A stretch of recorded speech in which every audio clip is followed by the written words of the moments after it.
Welcome to another Walter Football video. I'm Charlie Campbell, Senior Draft Analyst, the most accurate mock drafter in the world. All right, so here we are at the beginning of November, entering the final month of the regular season for college football.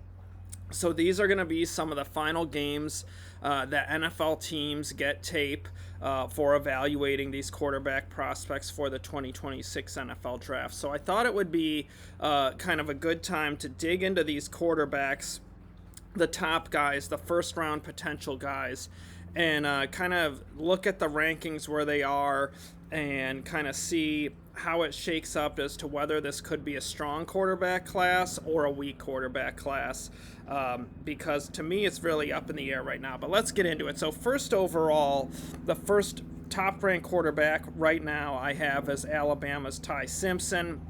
He's been phenomenal this season.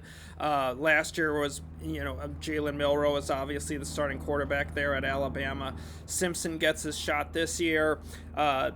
The first game against Florida State, obviously Alabama had a nightmare of a day there, but since then they've been excellent, and it's because of Simpson. He has been dominant. He has just been phenomenal. The accuracy, the intelligence, his ball placement, his decision making have just been off the charts. He's just been incredibly efficient. He's been smart in terms of how he's attacking defenses. He makes some beautiful throws downfield.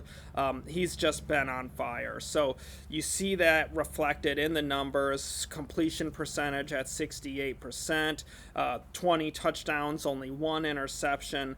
So right now I have him as the top quarterback prospect for the 2026 NFL draft. I think he's trending to being that guy and that high first round pick.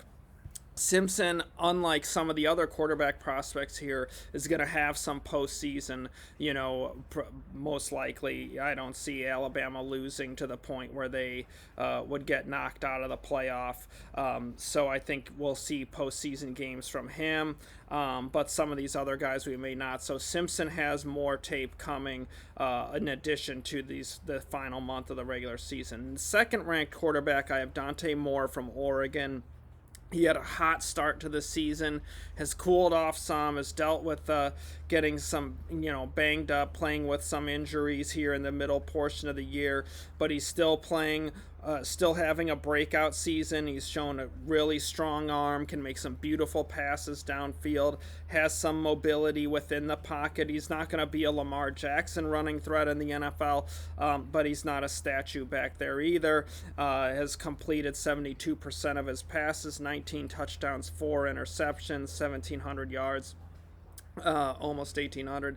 And I think he's really had an excellent season for Oregon, but I think the big tests for him are yet to come. I really want to see him against top competition, see how he handles good defenses. He's a young player, really having a breakout season. He had only 8 pass attempts last year, the year before at UCLA a bit more, but he's a developing player. But right now, I think he's the second-rated quarterback prospect.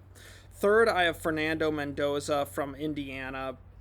Has a really good arm, reads the field well, makes good decisions, dangerous pocket passing ability, can move around some in the pocket, showed some running ability last week as well. And I think Mendoza is a safe pick in terms of he has the intelligence, the arm, the size to be a starting NFL quarterback and pocket passer. He's completed 73% for 1923 in yardage so thus far, 24 touchdowns, 3 interceptions.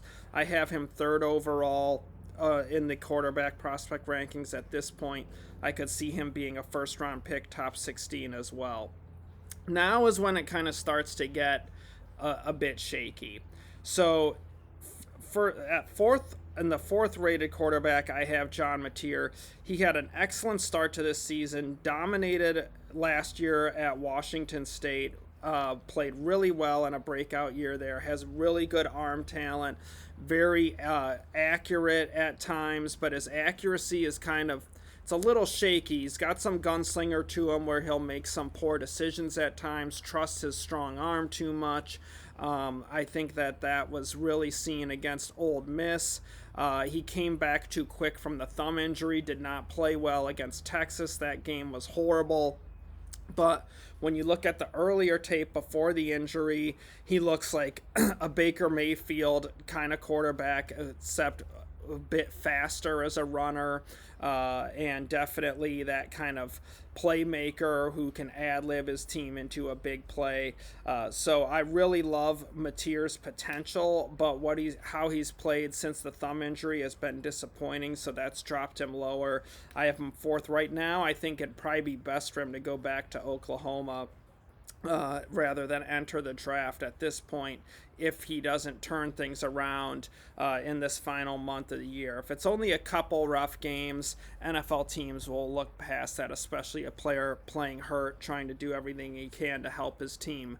They'll appreciate that. But you don't want those a few rough games to turn into a bad half of the season. So if it's a bad half of the season, then Mateer should go back. But right now I have him rated fourth.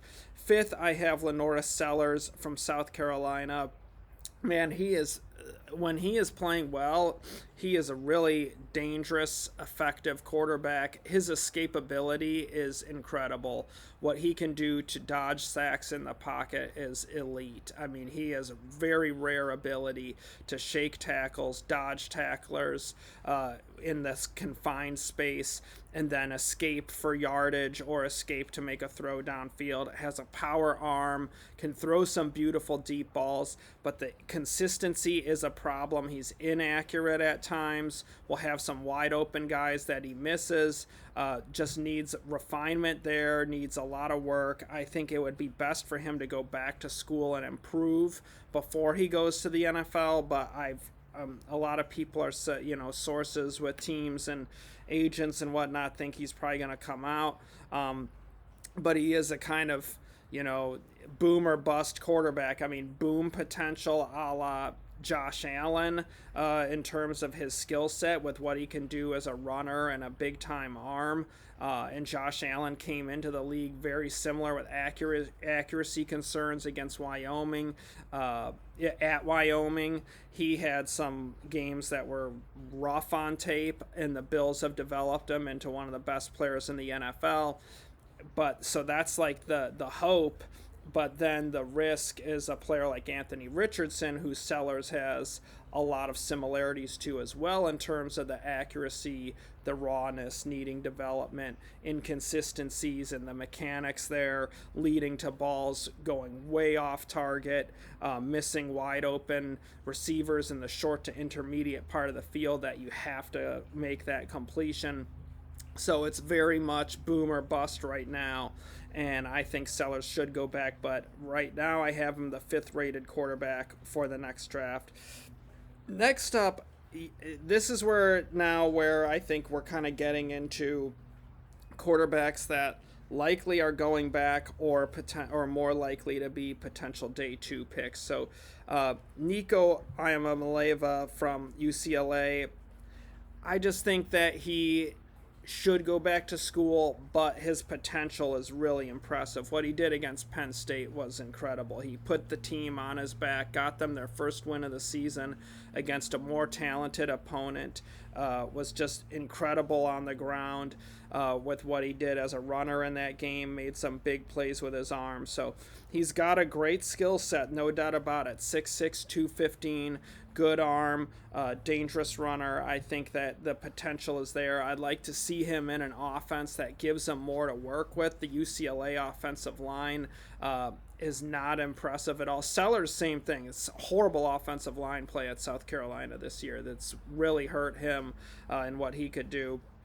But I think with Nico going back to school, and I hate to say it, but transferring maybe to a team that has more support around him with a better offensive line and receivers that can create some separation would really be helpful for him. So Nico's kind of the last one I see as a potential first rounder. So that's 6 players right now with first round potential. So it has the ability to be a pretty deep quarterback class, but I'm not sure all these guys will come out. I think some could go back to school. I think some should go back to school. Sellers, Mateer, Nico, at this point, I would say those 3 if I were advising them, because these are valuable reps. Football is a game of repetition. You have the players union has really hurt, and the owners together have combined to really hurt quarterback development in the NFL. You don't have NFL Europe. You don't have that kind of any kind of developmental league. There's no minor league. They've taken away so many of the spring OTA workouts. They've taken away training camp two-a-days, very limited and padded practices and contact. And so they've limited the access that the players have to the coaches in the spring and the whole long part of the year from the end of the season to training camp. You have limited access to the coaches there and the work they can do. So it's really hurt quarterback development in the NFL. And I just think that college is the place where they can get the reps, where they can develop, where they can really grow. So you see it whether, Baker Mayfield and his career, Pat Mahomes played a ton in college. It really matters. Getting the playing time, reading, having more experience, reading coverage, learning, how they need to manipulate a pocket, just game situational awareness, just so much that development that can happen for a player at the college level that can be useful to hit the ground running sooner in the NFL, because we all know there is little patience, especially depending on the team that drafts you. And before long, you're becoming a journeyman, and it might take some time, and then you hook on and you're great at another team, like say Mayfield with Tampa Bay after being on 3 other teams before, or Sam Darnold has turned his career around, Daniel Jones is turning his career around. So it can happen, but you don't want it to go that route. So I think getting those college reps is really critical. So after the first round, I think you have guys like Garrett Nussmeier at LSU. I think he could be a potential second, third round pick. He has enough arm talent, I think, and accuracy and intelligence to be a potential starter. But I just think skill set wise, he's not going to blow away the workouts, and I could see him sliding into being a day 2 kind of guy. Drew Aller with the injury, I think that puts him on day 2 at best. Maybe a third rounder, and then I think you have some other guys that could challenge to be day 2 guys, like Carson Beck from Miami, maybe Sam Levitt from Arizona State. You have Maivia from USC and Mensa from Duke. I think those guys could all be day 2 candidates, but I think they should all go back to school and keep developing, keep building to try and become first round picks come 2027 or 2028. So that's where I think we stand with the quarterback prospects entering this final month of the regular season. I appreciate you guys watching. Check out the links below for the prospect rankings, updated mock drafts every week, and tons of other content on walterfootball.com. I really appreciate you guys. You guys take care. I'll be back with you soon.